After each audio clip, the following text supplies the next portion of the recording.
युग पुरुष श्री कृष्ण पर भगवती शरण मिश्रा द्वारा लिखी गई रचना प्रथम पुरुष के पहले भाग में कंस द्वारा देवकी और वसुदेव का विवाह करवाना और बंदी बनाना तथा भगवान श्री कृष्ण के जन्म का वर्णन किया गया है।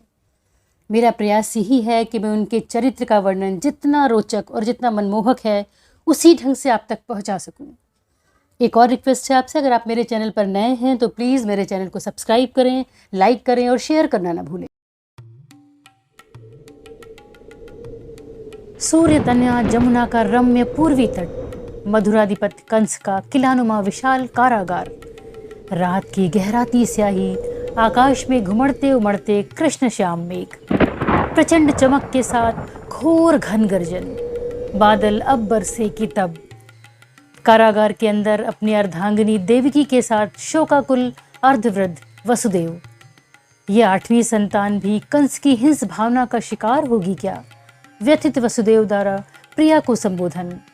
नाथ, कुछ यत्न करें, अद्भुत है यह गर्भ, इसके लक्षणों से निरंतर अभिभूत होती रहती हूँ मैं। नित्य दिव्य स्वप्न आ रहे हैं जब से आया है यह गर्भ में, इसकी रक्षा करें नाथ। आसन्न प्रसवा देवकी का करबद्ध अनुरोध। तभी प्रसव पीड़ा की पराकाष्ठा। नाथ, समय आ रहा है। पर कैसे प्रस्तुत हो वसुदेव? पति पत्नी दोनों के हाथों में पड़ी लौह कड़ियां, पैरों में फौलादी बेड़ियां, कारागार के द्वार पर पड़ा विशाल लौह ताला, द्वार को घेर कर बैठे दुर्दर्श प्रहरी। क्या करना था उन्हें प्रस्तुत होकर?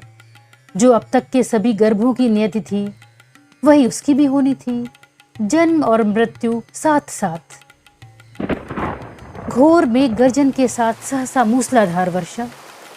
कारागार की छत पर जैसे प्रलय मेघों से फूटती जलधार।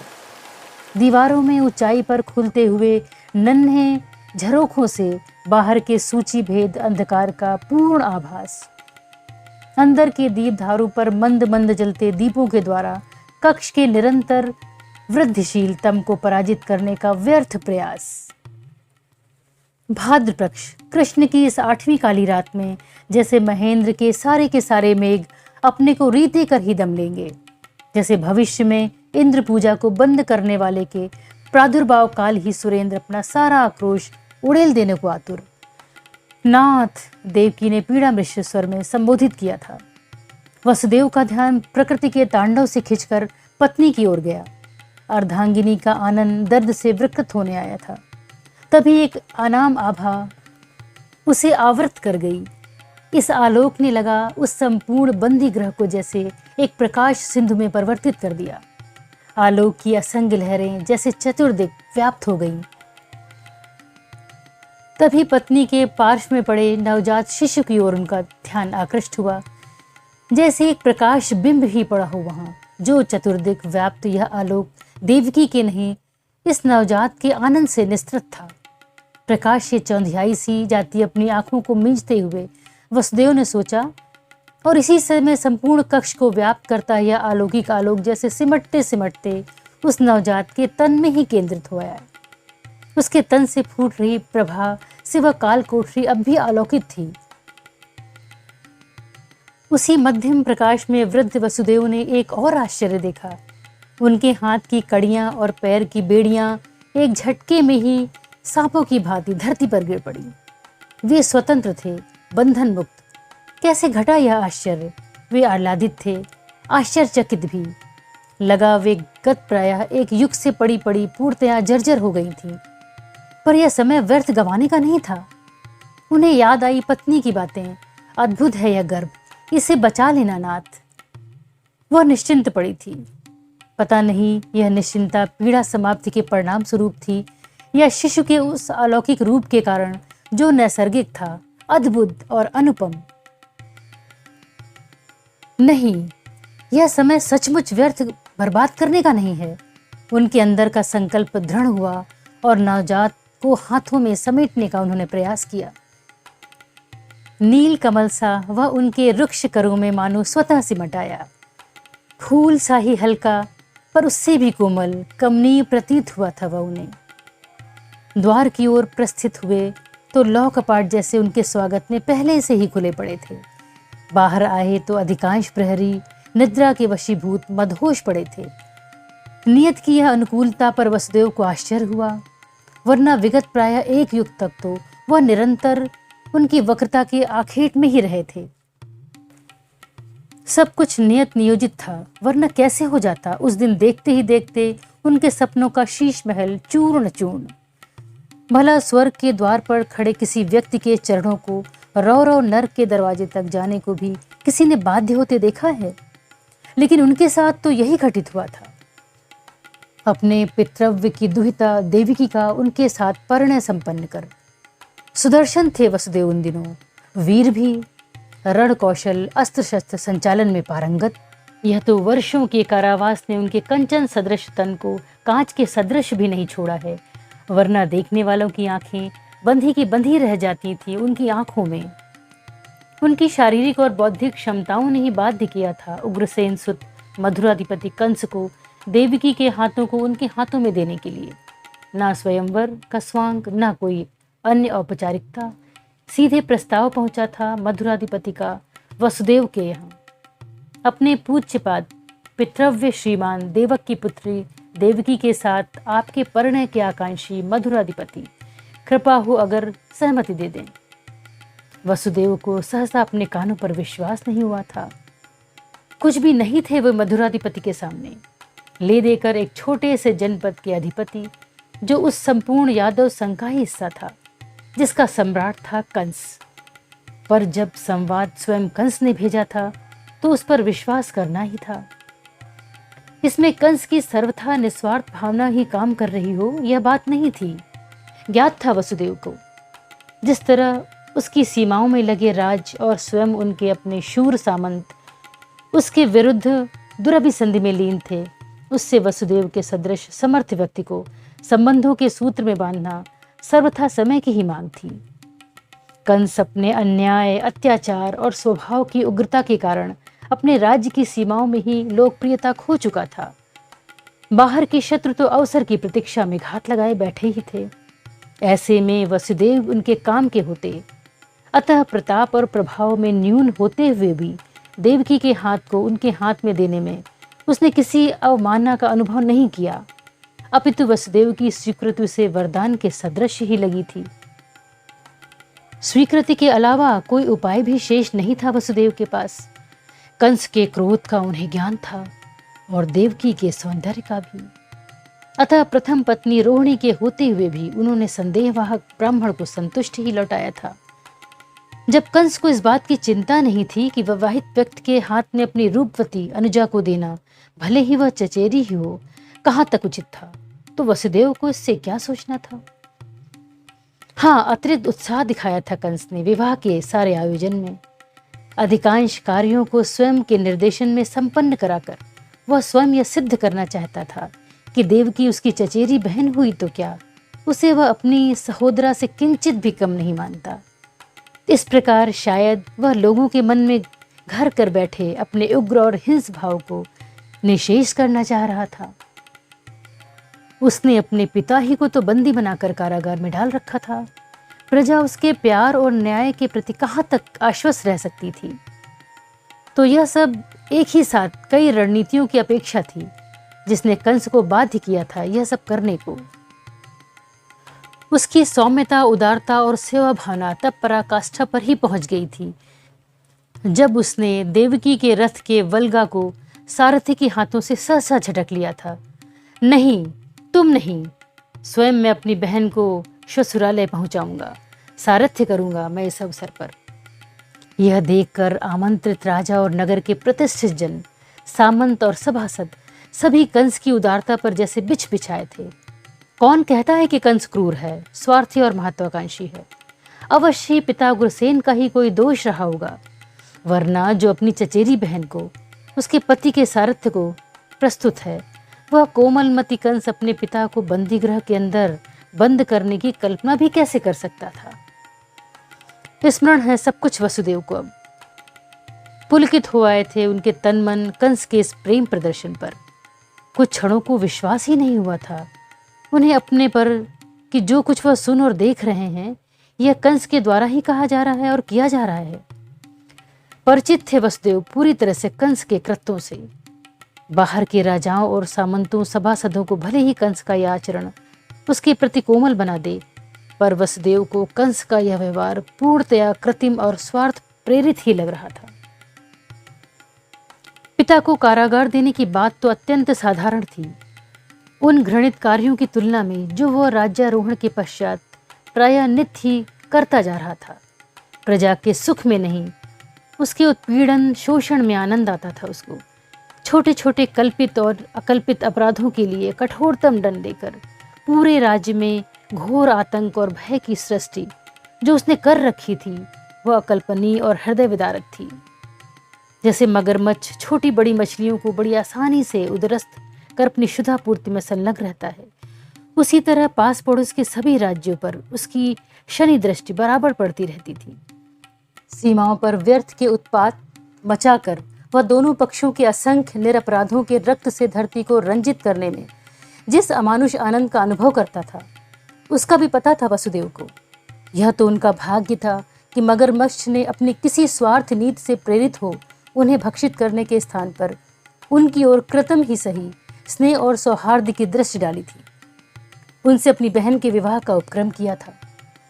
नर नहीं नर पिशाच के रूप में ही ख्यात हो चुका था कंस अब तक। उसके अन्याय, अनीति, अत्याचार और कदाचार की कथाएं उसके राज्य ही नहीं पास पड़ोस के राज्यों में भी सार्वजनिक चर्चा का विषय थी। और वही कंस उनके रथ के सारथी को उतार कर उनके स्थान पर उनके सारथ्य के लिए आ बिराजा था। क्यों? इसलिए तो कि वह अपनी प्रजा और पड़ोसी राज्यों में बनी धूमिल छवि का कुछ परिष्कार कर सके। सदाचारी थे, सुदर्शन थे, कोमल हृदय वसुदेव। कंस के इस कृत्य को उन्होंने किसी शगुन नहीं अपितु भारी अपशगुन के रूप में लिया। जैसे किसी प्रासाद के कंगूरे पर गृद्ध आ बैठा हो। कंस के इस कृत्य को उन्होंने किसी शगुन नहीं अपितु भारी अपशगुन के रूप में लिया था। जैसे किसी प्रासाद के कंगूरे पर गिद्ध आ बैठे, वैसे ही लगा था वसुदेव को कंस का अपने रथ पर सारथी के रूप में बैठना। यद्यपि उनका मंतव्य अब तक सर्वथा अहिंसक था और वह प्रदर्शन भाव से ही ये सब कर रहा था, अतः उसके किसी अकरणी की आशंका उनको नहीं होनी चाहिए थी। तथापि मन था जो मानता नहीं था। क्या होते होते क्या हो गया। एक क्षण पूर्व ही अपने बाएं पार्श्व में विराजमान सर्व शुभ लक्षण संपन्ना रूप की ज्योति शिखा सी जगमगाती देवकी के साथ वे अपने ग्रह को आनंदित प्रफुल्लित प्रस्थित हो जाने वाले थे। दूसरे ही क्षण सब घट गया। अब सारथी के स्थान पर कंस विराजमान था, परोपकार और प्रेम की दीप्ति अपने चेहरे पर सजाए। पर वसुदेव का मन कहीं अंदर से कह रहा था, यह नर नहीं पशु आविराजा है उनके रथ पर। अश्वों की पीठ पर क्रूर हाथों से कशाघात किया था कंस ने और वे दौड़ पड़े थे राजपथ पर। उपस्थित जनमंडली ने जय घोष किया था, मधुराधिपति कंस की जय, सत्यनिष्ठ वसुदेव की जय, बहन देवकी की जय। सूरज की प्रथम रश्मियों के संस्पर्श से उत्फुल्ल कोई कमल पुष्प किसी अनाम अपरिभाषित अकल्पित ज्योतियों को विकीर्ण करती एक विशाल नीलबड़ी। यह सृष्टि नहीं, संपूर्ण विश्व ब्रह्मांड की कोमलता, कमनीयता, सौंदर्य को समेटे एक जीवित स्पंदित मांसपिंड, आकर्षक, पार्थिव नहीं, नैसर्गिक, अलौकिक और अनिर्वचनीय का एक मूर्त प्रतीक। अंजलि में पड़ा भाग्य देवता का कोई अछूता, अप्रतिम और पूत पवित्र प्रसाद। ब्रह्मादेव की असंख्य सृष्टियों के अनंत प्राणियों, यक्ष, किन्नर, गंधर्व, सुर, मनुष्य सबके मूर्त, पुंजीभूत मधुसिंचित मुस्कान तथा असंख्य आसमानों की असंख्य उषाओं का सार सम्मिश्रण।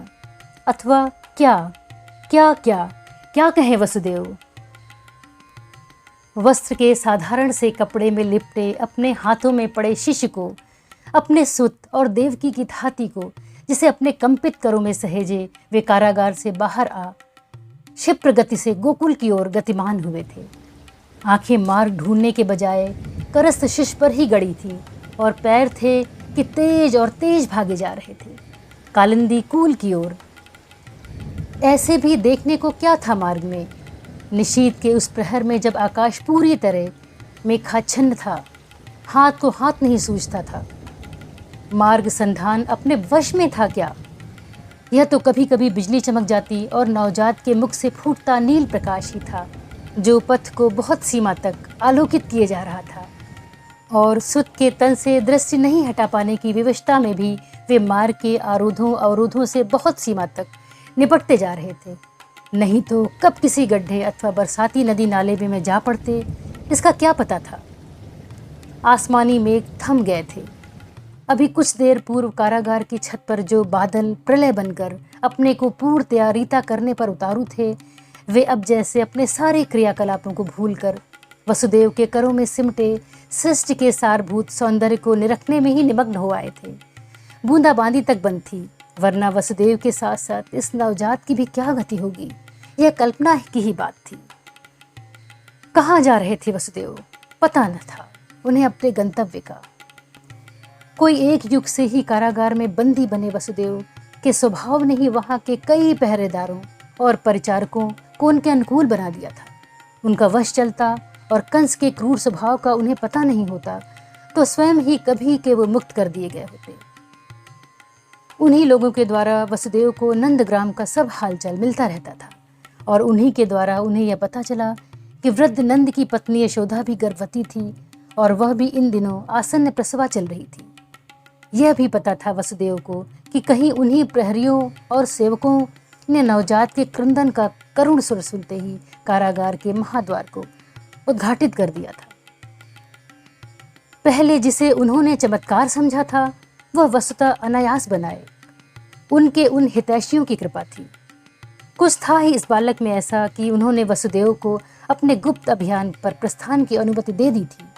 वे भी शायद नहीं चाहते थे कि कामदेव के सौंदर्य को भी मात कर देने वाला प्रतिभा सापुंज प्रतीत होता यह बालक कंस की हिंस वृत्ति का शिकार हो और काल कवलित हो जाए। हाँ, याद आ रही है वसुदेव को उस दिन की बात पूरी तरह। कंस के नगर से निकलते ही एक सुनसान मार्ग पर रथ को रोक लिया गया था। वलगांव के कसते ही अश्व हिनहिनाकर प्रायः दोनों पैरों पर खड़े हो गए थे। रथ उलटते उलटते रहा था। क्षण भर को उन्हें लगा ही नहीं कि क्या हुआ था। भूकंप से संपूर्ण पृथ्वी दोलायमान हो गई थी अथवा उनका स्पंदन ही किसी चट्टान या वृक्ष से टकरा गया था। पर दूसरे ही क्षण सब कुछ व्यवस्थित हो गया था और उसके साथ ही कंस का कड़कता स्वर नवदंपति के कानों में पड़ा। नीचे उतरो वसुदेव देवकी। कानों पर हथौड़े की चोट ही जैसे पड़ी थी। कुछ देर पूर्व ही जो शालीनता से भरा मधु भीगे स्वर में उनसे अपना सारथ्य स्वीकार करने का अनुनय कर रहा था, क्या वही कंस था जिसके फटे बांस की आवाज की तरह ये कर्णभेदी स्वर का सामना उन्हें करना पड़ रहा था। अंततः आगे आ ही गया कंस का असली स्वरूप, उतर गया उसका मुखौटा। ठीक ही लगा था ना वसुदेव को कि सारथी के रूप में कंस नहीं कोई मनहूस गिद्ध आ बैठा है उनके रथ के अग्रभाग पर। भीत हरणी सी देवकी उनसे चिपक गई थी। वे कुछ निर्णय करें इससे पहले ही कंस का स्वर पुनः सुनाई दिया। विलंब हो रहा है वसुदेव, मुझे इतना समय नहीं है। देवकी के साथ शीघ्र उतरो, वरना मुझे अंदर आकर अपने उद्देश्य की पूर्ति करनी होगी। उद्देश्य? क्या उद्देश्य हो सकता है कंस का? वसुदेव ने सोचा। वह नर पशु ही तो था, अपनी पाशविकता और आसुरी प्रकृतियों के लिए पूरी तरह ख्यात। कुछ भी अकरणीय नहीं था उनके लिए। नीचे उतरने में ही कुशल था। रेशमी पर्दों को एक ओर सरकाकर वे रथ से बाहर आ गए थे। हाथ में नंगी तलवार लिए नीचे कंस साक्षात कृतांत बना खड़ा था।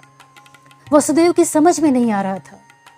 देवकी ने तो आंखें खोलने का भी साहस नहीं किया था। कंस के सर की क्रूरता ही उसे अंदर बाहर तक आंदोलित कर गई थी कि उसका पूरा गात अश्वत्थ पत्र की तरह कांप रहा था। वसुदेव उसे अपने अंक में समेटे किसी तरह नीचे उतरे। देवकी ने किसी तरह अपने को संयत किया और वसुदेव के सहारे मुक्त होकर अपने पैरों पर खड़ा होने का प्रयास किया। कुछ भी हो, कंस उसका भाई था, ना हो सहोदर पर था अग्रज ही। उसके हाथ की नंगी तलवार आशंका का कारण अवश्य थी, और उसके अंदर से सुषुप्त पड़े रक्त संबंध की भावना को जागृत करने में वह कुछ समर्थ अवश्य हो पाएगी, ऐसी उसे आशा थी। वसुदेव! कंस कड़का जैसे किसी भारी चट्टान पर हथौड़े का प्रहार किया गया हो। राजन, भय से कांपते वसुदेव के मुख से पता नहीं यह संबोधन क्यों बाहर आया था। अब तो वे कंस के संबंधी थे। वह उनके सम्मान में उनका सारथ्य भी कुछ देर पूर्व कर रहा था। ऐसे में वो उसके लिए आत्मीय संबोधन का भी उपयोग कर सकते थे, परंतु कंस के उस उग्र रूप और अग्निजिह्वा सी लपलपाती उसके हाथ में पड़ी नंगी तलवार ने किसी और संबोधन को उनकी जीभ पर चढ़ने ही नहीं दिया। मैं इस देवकी का वध करता हूं अभी और इसी समय, कंस पहले से भी कर्कश स्वर में बोला। वसुदेव एक क्षण को जड़वत हुआ है। क्या से क्या हो गया था देखते देखते। आरंभ में किसी अपशगुन की आशंका उन्हें हुई थी, वह अंततः पूरी हो गई थी। यह समय दुविधाग्रस्त होने का नहीं था। एक क्षण का विलंब भी घातक हो सकता था। अपने भय पर नियंत्रण कर और करबद्ध कर उन्होंने कंस को संबोधित किया। क्षमा करेंगे, यह नववधू जिसने अभी अपने जीवन के सुख का एक क्षण भी नहीं देखा, जो स्वयं आपकी बहन है और जिसका सारथ्य कर आप उसे इतना मान दिया, उससे इस अल्पावधि में कौन सा अपराध बन गया कि आप उसकी हत्या करने को प्रस्तुत हो गए। कंस ने घोर अट्टहास किया। लगा आसपास के पेड़ पौधे तक उसकी भीषण हंसी से कांप उठे। वसुदेव, अपराध किसी अल्पावधि में नहीं बना। अपराध की यह साक्षात प्रतिमूर्ति पैदा हुई है। इसके गर्भ में मेरा काल प्रकट होने वाला है। मैं इसे जीवित कैसे छोड़ूंगा? आपका काल? इसके गर्भ से? कहीं आप स्वप्न तो नहीं देख रहे? वसुदेव आश्चर्यचकित होकर बोले। हाँ, स्वप्न ही देखा था मैंने वसुदेव। क्षण भर को लगा कंस कहीं खो गया। वैसा भयानक स्वप्न तुम देखते तो तुम्हारी भी मनोदशा वही होती जो मेरी है। मैंने साक्षात अपनी मृत्यु देखी है, अपना असामयिक निधन। मुंडित सिर विकराल भैंसे पर बैठा मैं दक्षिण दिशा की ओर जा रहा हूँ। चारों ओर भूत पिशाचों का नर्तन हो रहा है। रक्त मज्जा और मांस मेरे सर्वांग में लिपटे हुए हैं। लाल लाल खून भरी आंखों वाले यमदूत हाथों में नंगी तलवार लिए मेरे भैंसे को न जाने कहाँ लिए जा रहे हैं। ऊपर से मेरे नग्न शरीर पर लगातार रुधिर और पीप की वर्षा हो रही है। दिशाओं से भयंकर भांति भांति के शब्द हो रहे हैं। हाँ वसुदेव, मैंने अपनी मृत्यु को देखा है, साक्षात अपनी मृत्यु को। इस दुस्वप्न का कोई और अर्थ हो ही नहीं सकता। कंस बोल रहा था और उसके चेहरे का रंग उड़ता जा रहा था। रक्ताब आनंद सहसा रक्तहीन हो पीला पड़ गया। उसकी आंखें कहीं और देख रही थी। लगता था वह वहां होकर भी वहां नहीं है। स्पष्टता स्वप्न के उस दृश्यों को वह फिर से जी रहा था। वे उसके अवचेतन से निकलकर उसकी चेतना को अवक्रांत किए जा रहे थे। यह आश्चर्य की ही बात है कि अब तक उसने अपने को कैसे संतुलित रखा था और कैसे रथ के सारथ्य स्वीकार के समय वह इतना सफल अभिनय कर रहा था कि किसी को भान तक न हुआ कि उसकी मानसिक यंत्रणा क्या है। राजन, कंस अभी भी खोया हुआ था कि वसुदेव ने उन्हें संबोधित किया। उनके समझ में नहीं आ रहा था कि क्षण भरपूर अपने घोर अट्टहास से दिशाओं को कंपित कर देने वाला कंस सहसा कैसे इतना निरीह और कातर हो आया। बोलो वसुदेव। कंस अपने में लौटा। नंगी तलवार की मूठ पर उसकी पकड़ और दृढ़ हो गई। पर इस स्वप्न से आपकी बहन देवकी का क्या संबंध? माना यह स्वप्न घोर अपशगुन का है। आपके संबंधी होने के नाते यह हमारी चिंता का भी कारण है, पर इसमें इस निरीह नववधू का क्या अपराध है? अच्छा तो हो हम सब मिलकर इसके प्रतिकार का प्रबंध करें। अपनी इस बहन का वध करके आप अपने पाप को बढ़ाएंगे। चुप रहो वसुदेव। कंस पुनः अपने पूर्व रूप में आ चुका था। मैं इतना मूढ़ नहीं कि अनावश्यक रूप से उसी के वध पर उतारू हो जाऊं कि कल जिसका इतनी धूमधाम से मैंने विवाह मनाया है। कंस इस प्रकार का प्रेम आदि का नाटक नहीं करता। तुम्हें पूरी तरह से मालूम है, प्रेम, स्नेह और परोपकार आदि अनावश्यक भावनाओं से मेरा कोई लेना देना नहीं। हाँ, मैंने आरंभ में ही कहा, मेरी मृत्यु का कारण बनकर उत्पन्न हुई है यह तुम्हारी भार्या। यह बात मुझे स्वप्न में ही ज्ञात हुई। स्वप्न के अंत में मुझे साफ साफ बताया गया कि इसकी 8वीं संतान मेरा काल बनकर आ रही है। मैं मूल को ही समाप्त कर दूंगा। न रहेगा विष वृक्ष, न लगेगा उसमें कोई विष फल। न बचेगी देवकी, न बचेगी उसकी 8वीं संतान अर्थात मेरा काल। कंस ने अपना दृढ़ निश्चय सुनाया और जैसे खूंखार बाज किसी भीत कपोती की ओर झपटता है, वैसे ही देवकी की ओर लपका। वसुदेव तत्काल ही दोनों के बीच आ गए और बड़ी विनम्रता से बोले, स्वप्न तो स्वप्न ही है राजन, यह सही भी हो सकता है, गलत भी। ऐसी स्थिति में क्या मात्र किसी अंधविश्वास का शिकार होकर एक निरपराध की हत्या उचित है? ठीक है, स्वप्न गलत भी हो सकता है और उस पर विश्वास करना अंधविश्वास की श्रेणी में भी आता है, पर कंस अपने जीवन और साम्राज्य के संबंध में किसी प्रकार का खतरा मोल लेना कभी नहीं चाहता। अगर स्वप्न सत्य हो आए तो नहीं, मैं अपनी संभावित काल को जननी इस देवकी को जीवित नहीं छोड़ सकता। आप मेरे रास्ते से हट जाएं, वरना मुझे एक स्थान पर 2 हत्याएं करनी पड़ेगी। कंस ने वसुदेव को परे ढकेलना चाहा, पर वे उनके पैरों में बैठ गए और घुटनों पर हाथ रखकर अनुनयपूर्ण स्वर में बोले, राजन, आप बुद्धिमान और नीतिज्ञ हैं। देवकी ने भी देखा ही क्या है, ऊपर से वह आपकी बहन है। अभी इसकी हाथ की मेहंदी भी नहीं सूखी, मांग की सिंदूरी रेखा भी अभी पहली बार ही खिंची है।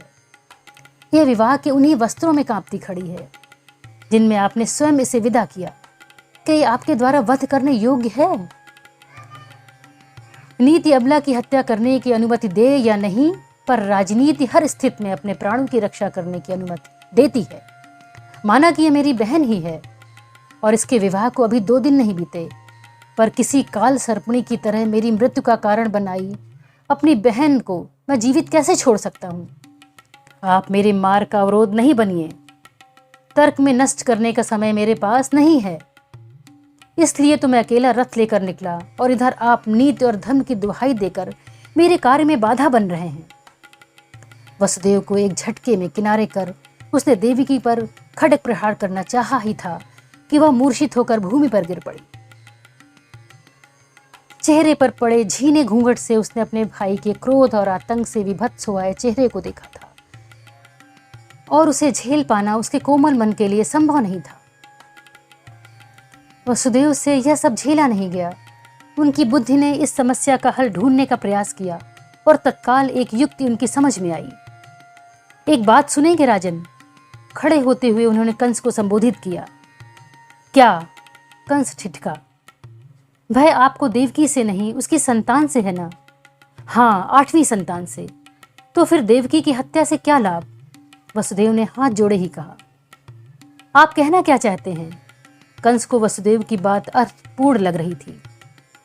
मैं यह कहना चाहता हूं कि उससे आपको कार्य भी सध जाएगा और आपकी अपकीर्ति भी न फैलेगी। मैं प्रतिज्ञा करता हूं कि अपनी और देवकी की 8वीं संतान को मैं आपके हवाले कर दूंगा। आप चाहे उसकी हत्या कर दें, पर अभी देवकी की हत्या कर अपने स्वयं को कलंकित ना करें। मैं आपके प्रण पर कैसे विश्वास कर लूं? यहाँ मेरे जीवन मृत्यु का प्रश्न है।